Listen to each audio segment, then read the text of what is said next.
You know, another place that is seeing some serious flooding tonight is the Clipper Mill neighborhood near the Pepsi plant in Hamden. ABC2 News' Christian Schaefer joins us live from there tonight with the very latest. Chris?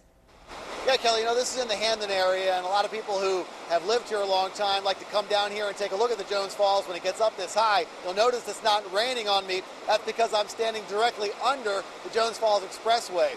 Now, under the Jones Falls Expressway is, of course, the Jones Falls. And right now it is extremely high, several feet above normal, crashing into that little bridge that runs across to the Meadow Mill Industrial Park. Across the way there at the Meadow Mill Athletic Club, you can probably see that car. What happened here at this business complex is that the city came down and recommended that people who work here evacuate. It wasn't a mandatory evacuation. They just recommended, they said, hey, the water's going to come up. You might want to get your vehicles out of here. And most people who work here kind of know that anyway. They're used to this sort of thing happening. Not to this extent. Of course, you saw that one car. That driver didn't quite make it out of there, but most did. That seems to be the only real issue, though. A lot of these businesses have gotten quite used to this happening over the years.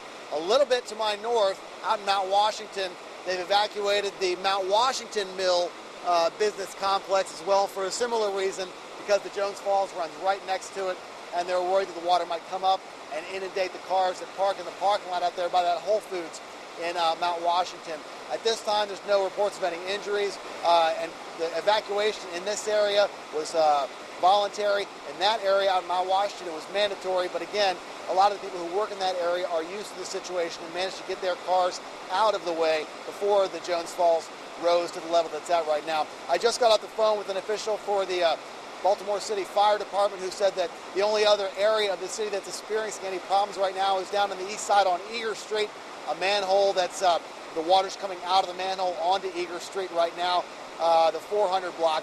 So that's the one area that they're looking at, in addition to the two areas here along the Jones Falls where I'm standing, the Clipper Mill area, and a little bit to the north in Mount Washington are the two areas of concern right now. But it appears that the water isn't coming up any higher than it is right now, at least at this hour. It seems to have stabilized, although at a much higher level than it would normally be. We're going to keep an eye on it, though, and we'll get back to you with any new information as we get it.